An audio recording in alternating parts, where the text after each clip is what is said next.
देखो एक और प्रॉपर्टी देखें नॉर्मल से रिलेटेड, और ये बहुत इंपॉर्टेंट है, ध्यान रखना है ना। देखो इन प्रॉपर्टीज़ में भी जो बहुत इंपॉर्टेंट हैं मैं साथ साथ आपको बताता चल रहा हूँ, उनको तो कन्फर्म है याद रखना है, और जो थोड़ी कम इंपॉर्टेंट हैं उनको ना याद रख पाएँ तब भी हमारा काम चल जाता है। लेकिन जो मैं इंपॉर्टेंट बता रहा हूँ उनको कन्फर्म है याद रखना है ना। प्रोसेस में बताता हूँ क्या इंपॉर्टेंट है क्या नहीं, ध्यान देना।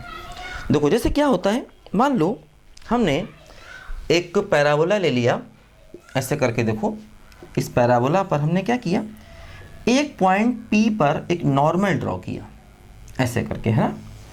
एक पॉइंट P था और इस P पॉइंट पर मैंने नॉर्मल ड्रॉ किया। P पॉइंट मान लीजिए ये था AT1 स्क्वायर 2AT1, है ना। P पॉइंट पर मान लीजिए मैंने एक नॉर्मल ड्रॉ किया, ठीक। अब देखो क्या होगा, ये नॉर्मल मान लीजिए पैराबोला को दोबारा Q पर मिलता है ना। एक पॉइंट पर नॉर्मल ड्रॉ किया, ये पैराबोला को दोबारा Q पर मिलता है। ध्यान देना ये Q पर नॉर्मल नहीं है, नॉर्मल ये P पर ही है ना। ये नॉर्मल P पर है लेकिन दोबारा पैराबोला को किसी पॉइंट पर मिल जाता है, और मान लीजिए ये पॉइंट Q है ना। ध्यान देना फिर से बता रहा हूँ, ये Q पर नॉर्मल नहीं है, नॉर्मल ये P पर ही है, ठीक। अच्छा मान लीजिए P के कोऑर्डिनेट्स ये हैं और Q के कोऑर्डिनेट्स ये हैं, 82 स्क्वायर 282। देखो ध्यान देना इस PQ को नॉर्मल कॉर्ड कहा जाता है। ध्यान देना नॉर्मल कॉर्ड, है ना, ये है ना, ये टर्म बहुत इंपॉर्टेंट है कोऑर्डिनेट में, ठीक है। पैराबोला में नॉर्मल कॉर्ड, नॉर्मल कॉर्ड का मतलब कि एक पॉइंट पर नॉर्मल है दोबारा मिल गया तो उस पूरी कॉर्ड को कहेंगे नॉर्मल कॉर्ड। ध्यान दो, तो PQ क्या है बोलो, नॉर्मल कॉर्ड है। देखो ध्यान दो, अब जैसे क्या होता है, अब देखो इंपॉर्टेंट क्या है, इंपॉर्टेंट ये है T2 बराबर होता है -T1 -2/T1। इस बात को याद रखना है, ये रिजल्ट है। मतलब देखो एक पॉइंट है T1, उस पर ड्रॉ किया, T1 से मतलब उसका पैरामीट्रिक पॉइंट है T1, है ना। एक पॉइंट T1 है उस पर नॉर्मल ड्रॉ किया, वो पैराबोला को दूसरे पॉइंट पर मिलता है, इस पॉइंट का पैरामीट्रिक पॉइंट T2 है ना। T1 पर नॉर्मल बनाया और पैराबोला को दोबारा T2 पर मिल गया, है ना। तो T1 T2 में ये रिलेशन होता है क्या, T2 बराबर -T1 -2/T1। ध्यान दो, है ना, ये हमें याद रखना है ना, कि अगर आपने एक पॉइंट T1 लिया, T1 मतलब उसका पैरामीट्रिक पॉइंट T1 है, उस पर नॉर्मल बनाया और वो दूसरे बार पैराबोला को Q पर जाके मिला, इसका पैरामीट्रिक पॉइंट T2 है। तो T1 और T2 में ये रिलेशन होता है, ये रिलेशन हमें याद रखना है, T2 बराबर -T1 -2/T1। ये बहुत इंपॉर्टेंट है। जैसे आपको याद है एक रिलेशन हमने और याद किया था, T1 × T2 बराबर -1। वो किसका था, फोकल कॉर्ड का। मतलब अगर यही कॉर्ड फोकस से पास होती है तो T1 × T2 बराबर क्या होता है, -1। याद रख लो। देखो ये रिजल्ट कैसे आया इसको प्रूफ करें, है ना। देखो ये रिजल्ट कैसे आया, ये रिजल्ट कैसे आया इसको प्रूफ करें। तो क्या करते हैं, इस P पॉइंट पर नॉर्मल निकालो, equation of normal at P, है ना। P क्या है, 81 स्क्वायर 281। देखो मैंने बताया आपको कि x1 y1 पॉइंट पर नॉर्मल क्या होता है, y - y1 बराबर -y1/2a x - x1, है ना। ये क्या होता है, ये होता है x1 y1 पॉइंट पर पैराबोला का नॉर्मल। ये बात हमें याद रखनी है। अगर ये भूल जाओ तो फिर बेसिक पे जाके निकालो।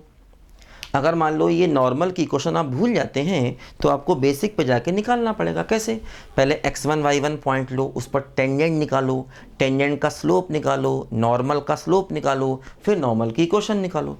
अब देखो क्या करेंगे, x1 y1 की जगह ये पॉइंट रख दो, तो क्या हुआ, y - y1 बराबर -y1/2a और x - x1 81 स्क्वायर, है ना। देखो x1 y1 की जगह ये पुट कर दिया, x1 y1, तो y - y1 बराबर -y1/2a, है ना, 81 है ये, और x - 80, है ना। ये क्या है, 81 स्क्वायर 281, ठीक है। देखो 2a कैंसिल हो गया, तो y - 281 बराबर minus x T one plus a t one Q, है ना, ऐसा है। देखो माइनस टी वन था ना, अंदर मल्टीप्लाई कर दिया। अब देखो ध्यान दो, ये जो अपना नॉर्मल है, ये नॉर्मल इस क्यू पॉइंट से पास हो रहा है, तो क्यू पॉइंट भी इसको सेटिस्फाई करेगा। देखो क्यू क्या है, क्यू है A T two square comma 282, ये इसमें पुट कर दो, ये इसको सेटिस्फाई करेगा क्योंकि ये नॉर्मल क्यू से पास कर रहा है। क्या करें, देखो y की जगह ये रखो तो क्या हो गया 282 माइनस 281, है ना, बराबर माइनस एक्स की जगह ये लो minus a T two square t one plus a t one cube. देखो हमने ऐसा किया, ठीक है, बोलो, है ना। y की जगह पुट कर दिया 282 और x की जगह पुट कर दिया 82 स्क्वायर, क्योंकि ये पॉइंट इसको सेटिस्फाई करेगा। थोड़ा सिंप्लीफाई करें, देखो कैसे, क्या होगा, 2a कॉमन लें तो t2 माइनस t1। देखो यहाँ से क्या करें, a t1 t2 कॉमन लें, है ना, बल्कि माइनस भी कॉमन ले लें, a1 t2, तो क्या बचेगा, बचेगा t2 माइनस माइनस का a t1 कॉमन लें तो t2 स्क्वायर माइनस t1 का स्क्वायर, है ना, माइनस का a t1 कॉमन आएगा बस, ठीक है, माइनस का a t1 कॉमन आएगा, ठीक है। देखो a से a हो जाएगा कैंसिल, है ना। अब देखो क्या होगा, 2 ब्रैकेट में t2 माइनस t1 बराबर माइनस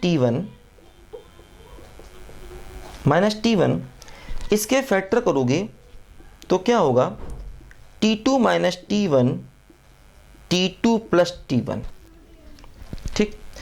अब देखो t2 माइनस t1 को t2 माइनस t1 से काट सकते हैं क्योंकि ये ज़ीरो नहीं है ना, मैंने बताया उस टर्म को काट सकते हैं जो ज़ीरो नहीं है ना, क्योंकि मैंने बताया था पहले भी t2 माइनस t1 को t2 माइनस t1 से काट सकते हैं क्योंकि ये ज़ीरो नहीं है, क्योंकि t1 t2 के बराबर नहीं है, मैंने समझाई थी आपको ये बात, ठीक। देखो यहाँ पर क्या हुआ, हमें क्या मिला, हमें देखो मिला है यहाँ पर, ध्यान दो, 2 इक्वल टू माइनस t1 और t2 प्लस t1, देखो इसको नीचे ले आओ तो हो गया माइनस 2/t1 बराबर t2 प्लस t1 को इधर भेज दो तो t2 बराबर क्या हो गया, माइनस t1 माइनस 2/t1। देखो यही रिजल्ट हमारा प्रूव हो गया, t2 बराबर माइनस t1 माइनस 2/t1, है ना। ध्यान दो, फिर समझ लो क्या खास बात है, एक पॉइंट पर नॉर्मल है, वो पैराबोला को दूसरे पॉइंट पर मिलता है, तो इसका पैरामीट्रिक पॉइंट t1 है, इसका t2, तो दोनों के बीच में ये रिलेशन है t2 बराबर माइनस t1 और माइनस 2/t1, है ना। ये बात हमें याद कर लेनी है, ठीक है, लिखो। और इसका प्रूफ हो गया, बताया ना, हालांकि प्रूफ इंपॉर्टेंट नहीं है, रिलेशन वो मतलब कॉन्सेप्ट क्या है, वो प्रॉपर्टी क्या है, वो बेसिक उसका याद करना है, क्योंकि वो डायरेक्ट काम आने वाली चीज़ें हैं। लिखो ज़रा बच्चों ध्यान से,